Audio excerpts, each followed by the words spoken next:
Alors, nous allons commencer par un principe. Les mitzvot ont ce qu'on appelle des ta'amim, des raisons. Il y a la raison des mitzvot, n'est-ce pas? Et les raisons des mitzvot sont dans la Torah, dans le récit des aventures de nos ancêtres. C'est très simple, il y a une mitzvah pour laquelle la Torah a révélé la véritable raison, c'est la mitzvah de l'interdiction de consommer le nerf sciatique, n'est-ce pas? Le guide anaché. Vous êtes au courant ou pas? Non. Vous connaissez l'histoire de l'ange contre lequel Yaakov se bat? Oui ou non? Oui. Oui, tu es sûr? Tu as hésité? Non, je dois la connaître en fait. D'accord. Yaakov doit rencontrer son frère Esav. Ah oui, bah c'est bon. Ouais, au moment de le rencontrer, pendant la nuit, il combat un ange. Est-ce que c'est en rêve? Est-ce que c'est physique, etc. C'est un autre problème. Il combat un ange et il se fait blesser à la cuisse, à l'endroit du nerf qu'on appelle le nerf sciatique. En hébreu, guide hanaché. N'est-ce pas? Bon.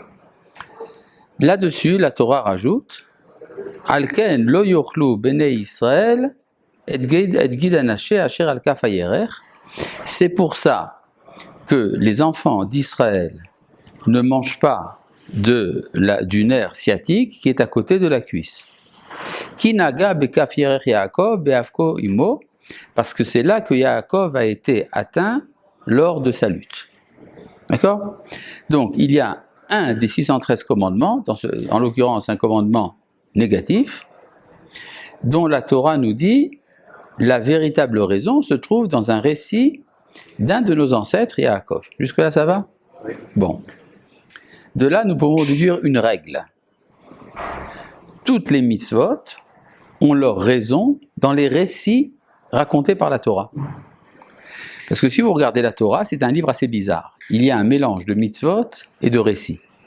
Et est-ce qu'il y a un rapport entre les mitzvot et les récits? Eh bien oui. Les récits sont les raisons des mitzvot. Jusque-là, vous me suivez? Bon. Là-dessus, nous allons nous poser la question, donc, quel est le récit de nos ancêtres, des patriarches, qui serait la raison de la fête de Sukkot?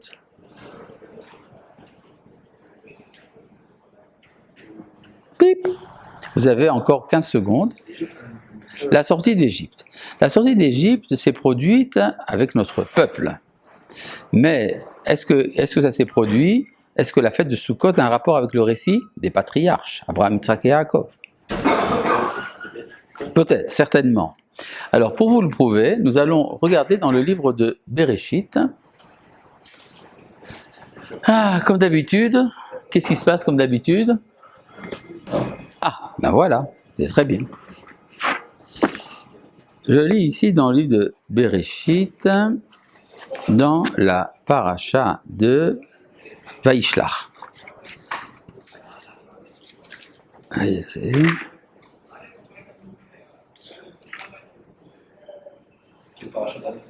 c'est dans Vaishlach. Vaishlach. Et il est dit la chose suivante dans le chapitre Lamed Gimel, au verset Tetzain. Vayashov bayom ahu Esav ledarko Se'ira. Et en ce jour, Esav rentra dans son chemin vers Se'ir.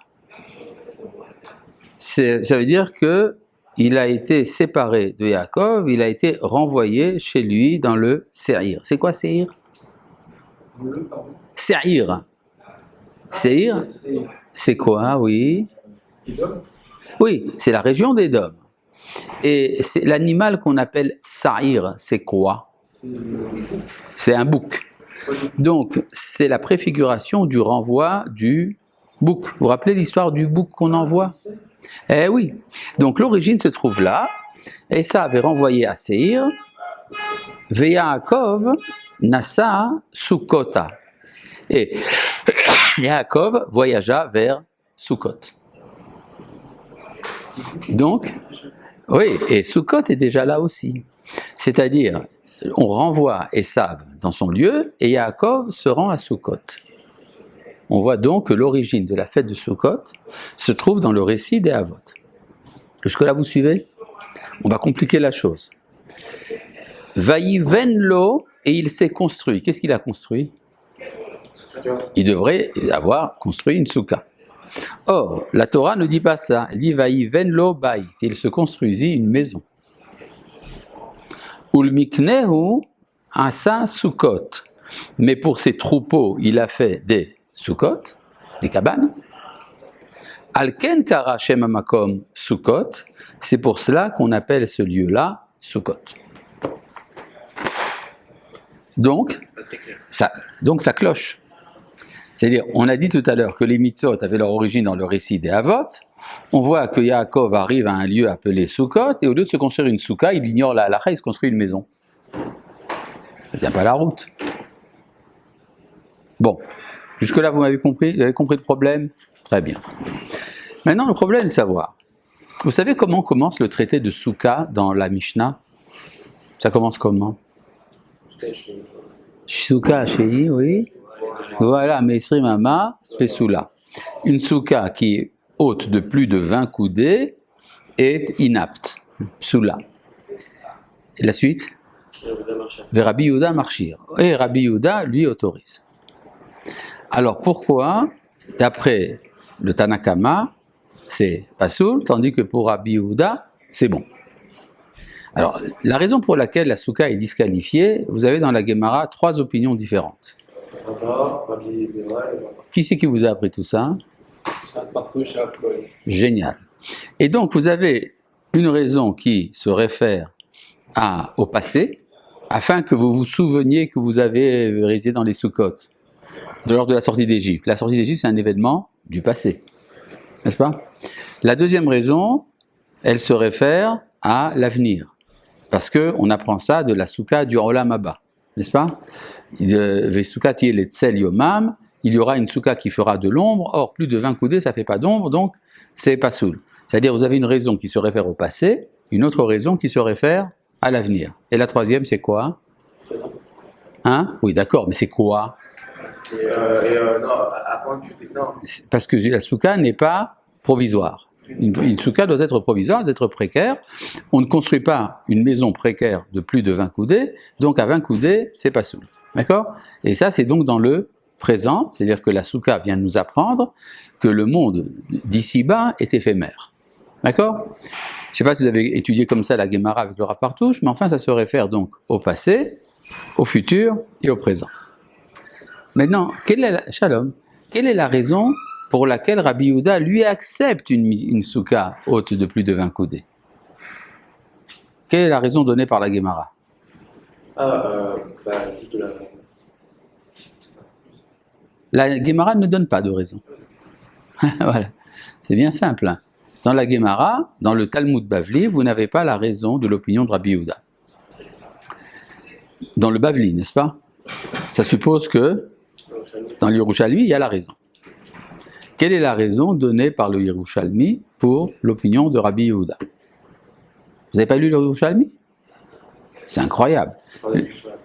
Hein? C'est pas écrit sur la page. Oui, mais si vous étudiez sérieusement la Gemara, il faut étudier Bavli et Yerushalmi. D'accord? Je sais que dans les yeshivot, c'est pas tellement à la mode, mais c'est ça qu'il faut faire. Bon.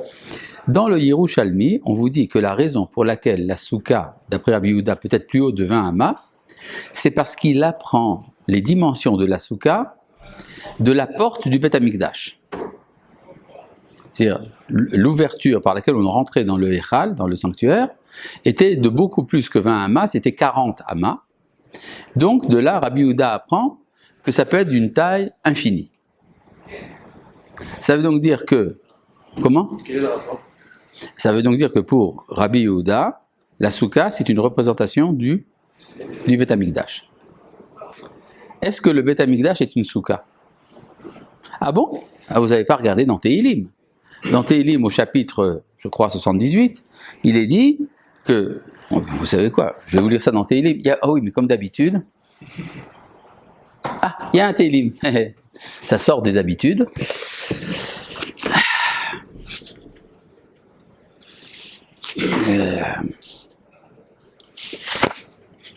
C'est le chapitre 76.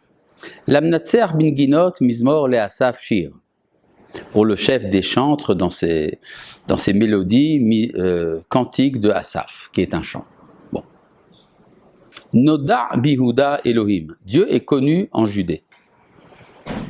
Be'Israël gadol shemo. En Israël, son nom est grand. Vayehi beshalem suko. Il a placé sa cabane à Shalem. C'est quoi Shalem? C'est Jérusalem. Et il a placé là-bas sa cabane, Suko. Um'onato betzion, sa résidence est à Tzion. C'est quoi la cabane de Dieu à Jérusalem? Beth Amikdash. Donc on voit que dans l'île de Tehillim, le Beth Amikdash est appelé Souka. Or, le Beth Amikdash, ce n'est pas un lieu précaire, c'est un lieu permanent. N'est-ce pas? Dans l'île, oui, quand Dieu a choisi Jérusalem, c'est pour l'éternité. Non, Shalem. Shalem, c'est à Jérusalem. Bon, donc, ce que dit Rabbi Yehuda, c'est que la souka idéale, c'est une souka fixe et c'est le Beth Amikdash. Intéressant. Ça veut donc quoi? Ça va dans l'encontre total de la mitzvah. Ça va tout à fait à l'encontre de l'opinion du Tanakama. D'accord? Or, il y a un texte dans la Gemara plus loin qui dit qu'il y a 8 Tanaïm qui considèrent que la souka doit être une demeure fixe. Soukat keva ba'inan. Dirat keva ba'inan. Donc nous avons une opinion qui n'est pas celle relevée par la halacha, puisque nous allons selon le Tanakama que la souka doit être précaire, mais vous avez l'opinion de Rabbi Yehuda. C'est-à-dire que Rabbi Yehuda voit un rapport entre la souka et le Beth Amikdash. Ah. Ça veut donc dire maintenant qui a raison des deux? C'est quoi? On va savoir. Comment ça on peut savoir? Par définition, les Tanaïm ne disent pas n'importe quoi, donc ils ont tous les deux raison. Mais pour le savoir, il faut se référer au verset qui est à l'origine de la mitzvah de la souka. C'était quoi? Ve'yaakov nasa sukota. Yaakov a voyagé à Sukkot. Vayivenlo bait. Il s'est construit pour lui une maison. Ça veut dire que c'est ça l'origine de l'opinion de Rabbi Yehuda. Ul mikneu asa Sukkot. Mais pour son bétail. C'est qui le bétail de Yaakov? C'est tout le peuple d'Israël, il a fait des Sukkot. C'est-à-dire, ça dépend du niveau auquel on se trouve. Si on est au niveau de Yaakov, on fait comme Rabbi Yehuda. Si on est au niveau de la majorité des enfants d'Israël, on fait comme les Chachamim. D'accord? Qui est au niveau de Yaakov? Qui est au niveau de Yaakov? Rabbi Yehuda. Rabbi Yehuda, lui, vit le monde idéal. Il voit l'absolu. Et donc, dans le monde absolu de Rabbi Yehuda, la souka ressemble au Beth Amikdash.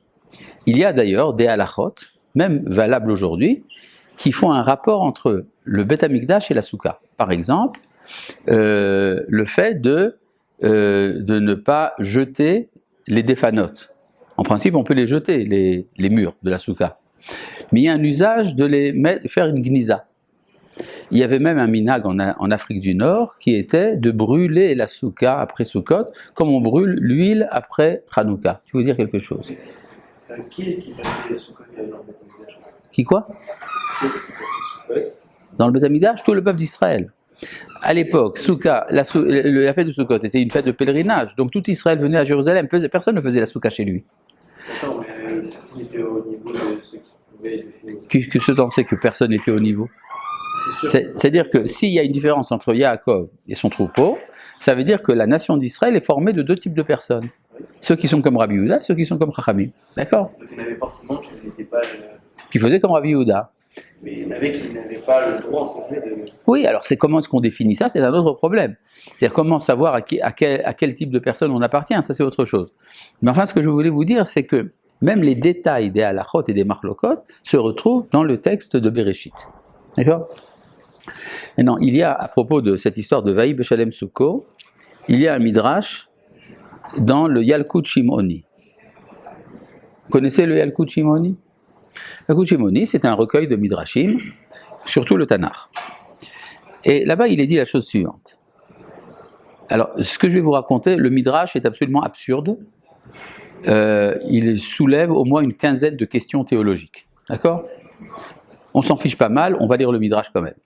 Le midrash nous dit que avant la création du monde, déjà premier problème, comment est-ce qu'il peut y avoir avant la création? Enfin bon, Dieu a construit une souka. Comment il peut construire une souka si le monde n'existe pas? Behar Habayit, sur le mont du temple, qui n'existait pas encore. Et il y rentrait. Comment est-ce que Dieu peut rentrer dans une souka? Et il priait. Il faisait. Ah oui, alors là, le Midrash est très clair. Il priait à lui-même et il disait Yehi Ratson Milefanai, que ce soit un effet de ma volonté. Sheivnu li banai bait bamakom hazeh, que mes enfants me construisent une maison dans ce lieu. Bon, alors si vous pouvez faire, moi, je pense qu'on peut amener ici une quinzaine de questions. On ne va pas y répondre. Ce qui est important, c'est simplement de savoir on va dire que d'après le Midrash, la finalité de la création, c'est de rencontrer la créature. Où est-ce qu'il va la rencontrer? Dans le Beth Amikdash. Remarquez, que dit la prière de Dieu? Il s'est construit une souka, il demande que ça devienne une maison. Que ses enfants construisent une maison. C'est-à-dire qu'il passe du niveau du troupeau de Yaakov au niveau de Yaakov. D'accord? Ça, c'est donc le premier point. Et donc, on comprend que la souka représente en fait une aspiration au monde idéal. Oui. Pourquoi on ne s'empresse pas de construire le Beth Amikdash? Bien sûr qu'on s'empresse de construire le Beth Amikdash. Ça fait déjà plus de 5000 ans qu'on s'empresse de construire le Beth Amikdash. Personne n'a jamais commencé. Oh non, on a fait des ébauches. On a construit le Mishkan, il a été détruit. On a construit le premier temple, on a construit le deuxième temple. Et là, on est en train de s'y mettre de construire le troisième temple. D'accord, ça viendra, doucement, doucement. Pourquoi on ne le construit pas? Pourquoi on ne le construit pas? Non, on se prépare, parce qu'il faut se préparer. Ça prend du temps, d'accord? Mais c'est vrai qu'on devrait le construire, mais comme par hasard, la mitzvah, à qui elle incombe? Kohen Gadol. Hein? Le Kohen Gadol, il doit construire le Beth Amikdash? Qui c'est qui doit construire le Beth Amikdash? Mashiach. Mashiach? Oui. Il n'est pas là. Alors qui c'est qui doit construire? Nous. Qui ça, nous? Toi et moi? Ah oui, mais Alors viens, on prend des poutres, on y va. les Bnei Israël, chaud. Qui les Bnei Israël? Tout le monde. Non, l'État d'Israël. C'est le gouvernement israélien qui doit faire passer une loi à la Knesset, loi fondamentale de la construction et de l'entretien du Beth Amikdash. D'accord? C'est une mitzvah qui incombe à la collectivité, pas à l'individu. Donc, si vous arrivez à convaincre le gouvernement israélien de faire passer la loi, pas de problème. On construit demain matin. Et c'est pas un problème. Oui, bah d'accord, bah vas-y. Non, mais d'accord, alors quoi ça? Hein? En fait, j'arrive pas à comprendre. Enfin, c'est pas une question de Torah, là, c'est une question de. Non, c'est une question de Torah, puisque la Torah a donné cette mitzvah au gouvernement israélien. C'est-à-dire, ça dépend de la malchut. C'est écrit en toutes lettres dans Maseret Bava Batra que Sha'ane bemakdesha de'ilmale malchuta lamid bane. La différence que fait le Beth Amikdash, c'est qu'il ne peut pas être construit sans le roi, sans l'État. D'accord? Donc, il faut que le pouvoir politique décide de le construire. D'accord? C'est ça que ça veut dire. Bon, maintenant, je reviens au Minagim d'Afrique du Nord. Vous avez remarqué qu'il y a dans certaines communautés ce minag de mettre des feuilles de palmier, des branches de palmier aux quatre coins de la souka. Oui, tu connais ça? Oui. De quelle communauté il s'agit? C'est les noms qu'il avait, les Marocains. Et ça, au Maroc, ça se faisait, mais en Algérie aussi. On appelait ça les amoudim. D'accord? C'est-à-dire, on mettait aux quatre coins de la souka des branches de palmier. Maintenant, d'où ça vient ça? Où est-ce qu'on a trouvé qu'il y a un lieu auquel il faut mettre des branches de palmier aux quatre coins? La Mishnah dans Maseret Souka. Allez. Qu'est-ce qu'on faisait dans le Beth Amikdash? Le 7e jour de Sukkot, qui est au Shana Rabbah, on mettait des branchages de saule, la harava, aux quatre coins de l'autel, n'est-ce pas? Oui, il pourrissait jamais. Comment? Il pourrissait pas alors. Je ne sais pas si ça pourrissait pas, c'était le 7e jour seulement qu'on faisait ça. On mettait des branchages de saule. Rabbi Yehuda dit qu'on mettait des branches de palmier. Donc, vous voyez qu'on considère d'une certaine manière la souka comme étant en soi une sorte de misbéach, un autel, d'accord? Donc on voit qu'il y a ici tout un rapport avec le Beth Amikdash. Bon, pourquoi je vous raconte tout ça? Pour comprendre qu'est-ce que c'est que la souka. C'est donc une aspiration au monde à venir. Combien de temps nous avons? 3. Le passé, le présent, l'avenir. Nous avons combien de fêtes de pèlerinage? 3. Pessah, Shavuot, Sukkot. Pessah commémore un événement du passé, la sortie d'Égypte. Et Shavuot, un événement du présent, c'est la Torah, qui est en permanence, Taïch. La Torah se manifeste en permanence dans le peuple d'Israël. Tous les jours, la Torah se renouvelle. On dit Noten à Torah, c'est au présent. Qu'est-ce qui nous reste pour Sukkot alors? Le futur, d'accord? C'est-à-dire c'est la fête de l'avenir, la projection du monde à venir. Ça explique beaucoup de choses. Une des différences, qu'est-ce qui se passe dans le Olam Hazé par rapport au Yetzer Hara? On a des problèmes avec le Yetzer Hara. Dans le monde à venir, on suppose, le Yetzer Hara est dominé. Plus de Yetzer Hara. Qu'est-ce qui nous permet de faire une fête de préfiguration d'un monde sans Yetzer Hara? Ben, c'est Rosh Hashanah et Kippour. On fait Rosh Hashanah Kippour, donc on évacue le péché, on évacue le Yetzer Hara, donc on va faire une fête, Simchat Torah, on va faire Sukkot, qui est une préfiguration d'un monde sans mal. Maintenant, quel est le 8e jour de Pessah? Ben, c'est Shavuot. Ben oui. On sort d'Égypte, il faut recevoir la Torah. Pourquoi ça prend 7 semaines? Et pourquoi il faut se préparer? Parce qu'il y a non, pourquoi est-ce qu'on a besoin de préparation? Pourquoi pas ne pas recevoir tout de suite? On avait encore l'impureté de l'Égypte. D'accord? Dans un monde dans lequel il y a l'impureté de l'Égypte, il nous faut 7 semaines pour nous en débarrasser, pour recevoir la Torah. Mais la fête de Sukkot, elle vient après qu'on soit débarrassé du Yetzer Hara. Donc le 8e jour de Sukkot, il tombe quand? Tout de suite après Sukkot. C'est Simchat Torah. Vous avez compris la différence? C'est un jour de joie. Donc en fait, Shavuot et Simchat Torah, c'est la même fête. Avec cette différence que la fête de Shavuot, c'est le jour où la Torah est donnée, tandis que le jour de Simchat Torah, c'est le jour où on se réjouit de l'avoir reçu. Simchat Torah. Remarque du Maharal de Prague. D'ailleurs, tout ce que je vous dis, vous le notez et vous avez une interro là-dessus à la fin. Question posée par le Maharal. Si la fête de Shavuot a pour raison d'être que la Torah a été donnée, pourquoi est-ce que la Torah ne dit jamais que la raison de la fête de Shavuot, c'est que la Torah a été donnée? Vous êtes d'accord avec moi qu'à Shavuot, on fête le fait que la Torah a été donnée? Question du Maharal de Prague. Si c'est vrai, pourquoi est-ce que la Torah ne le dit pas? Elle le dit. Elle dit que la raison de la fête de Shavuot, c'est parce que la Torah a été donnée? Montre-moi un verset qui le dit. Je te mets au défi. Non, la Torah ne dit jamais que la raison de la fête de Shavuot, c'est que la Torah a été donnée. Qu'est-ce qu'elle dit du coup? Elle parle de la moisson, elle parle des bikurim, elle parle de la nouvelle offrande, etc. Nulle part la Torah ne dit que c'est parce qu'on a reçu la Torah. Conclusion du Maharal, la fête de Shavuot n'est pas à cause du don de la Torah. Pourquoi? Parce qu'on ne peut pas faire une fête d'un événement imposé. La Torah nous a été donnée de force. Il n'y a pas de quoi se réjouir. C'est-à-dire, si quelqu'un me donne quelque chose, que je sais être une bonne chose, mais qu'il me l'impose, la réaction naturelle, c'est le rejet. Ah oui.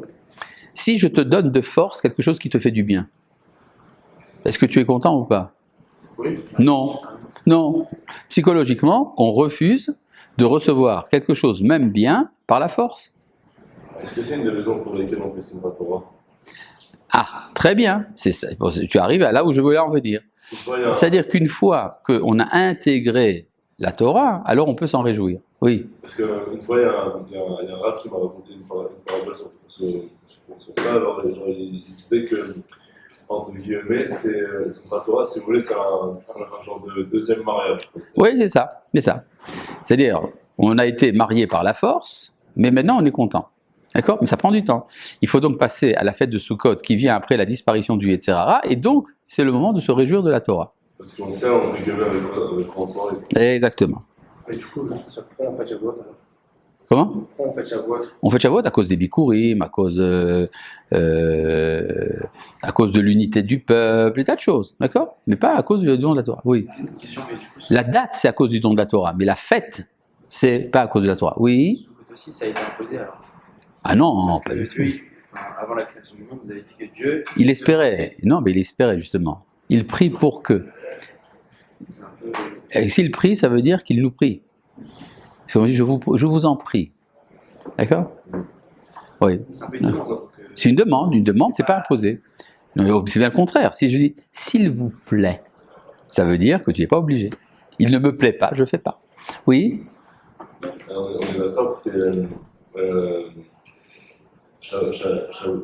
Avant Shavuot, il y avait 49. Il y avait 49 Le jour du Homer, oui. mais les jours, c'est pas des ordres d'étape. Ce sont des étapes, oui. De purification de l'impureté de l'Égypte. Justement, est-ce que le fait qu'on ait passé ces étapes, qu'on les a entre guillemets surmontées? Oui, mais au dernier moment, c'est imposé quand même. Il a déraciné la montagne, il l'a mis sur nos têtes. Oui. Alors, il dit, voilà, si vous acceptez la Torah, ça va, sinon, bouf, ça vous tombe dessus. Bon, d'accord, on l'accepte. D'accord? Mais le fait qu'on ait passé ces étapes, c'est pas entre guillemets aussi une loi? Oui, bien sûr, mais c'est insuffisant. C'est-à-dire, la preuve, c'est que malgré tout, il a fallu nous l'imposer. Il a fallu de quoi? J'ai pas entendu. Il a fallu nous l'imposer.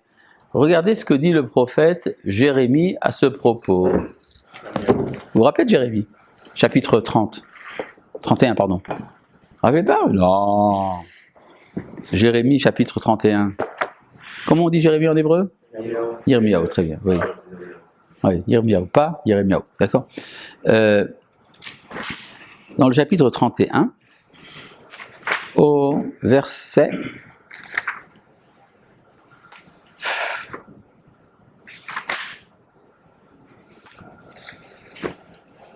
Lamed. Hine yamim ba'im neum Hashem. Voici que des jours viennent, parole de l'Éternel. Vecharati et Bet Israël vet Bet Yehuda berit chadasha, et je conclurai avec la maison d'Israël et la maison de Yehuda une nouvelle alliance.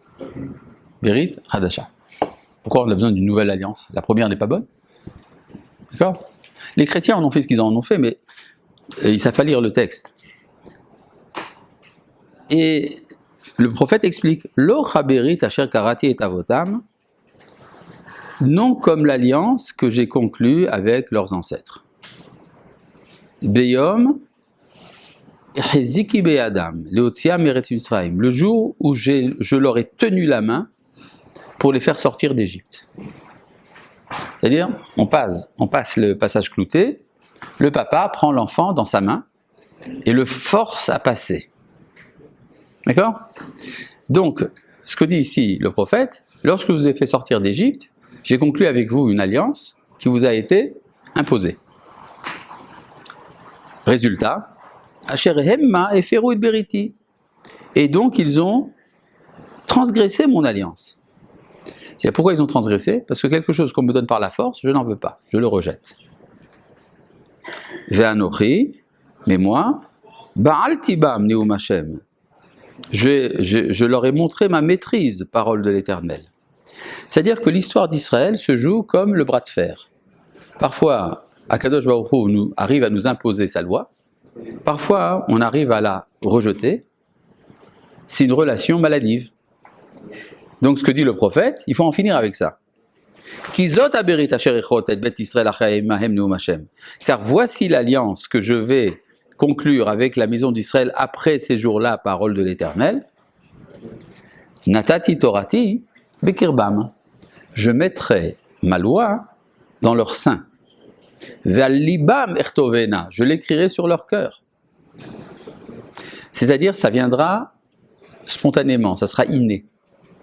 Ils vont accepter la Torah avec adhésion totale. C'est la différence entre Shavuot et ça sera très bien, d'accord. Vaïti lahem l'Elohim, je serai pour eux un Dieu. Vehemayu lileam, ils seront pour moi un peuple. Maintenant, qu'est-ce qui va se passer à partir du moment où on en arrive là?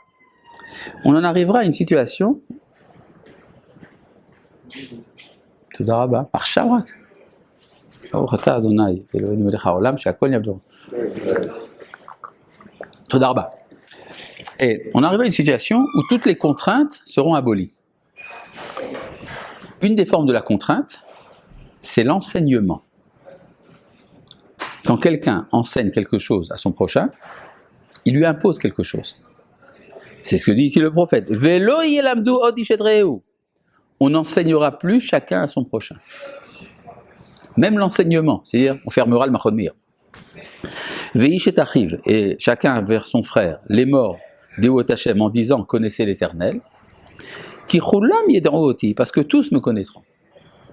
Les miketanam ve'ad gedolam, du plus petit jusqu'au plus grand. Ça veut dire que pour le prophète, doit venir un moment dans l'histoire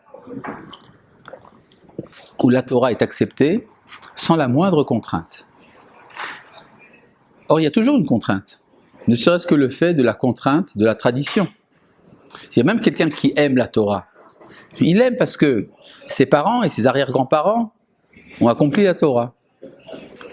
Donc, ce que dit le prophète, c'est qu'il faut que vienne un jour où le peuple d'Israël soit chiloni, c'est-à-dire non religieux, pour qu'au moment où il accepte la Torah, il le fasse en pleine conscience et librement. Baruch Hashem, nous sommes arrivés à un moment de l'histoire où la majorité du peuple d'Israël n'accomplit pas les mitzvot de la Torah et se définit en tant qu'Israël sans dépendance de l'héritage. Et donc, c'est extraordinaire, ça veut dire que la Providence considère que le peuple d'Israël est assez adulte pour pouvoir recevoir la Torah librement. C'est le jour de Simchat Torah.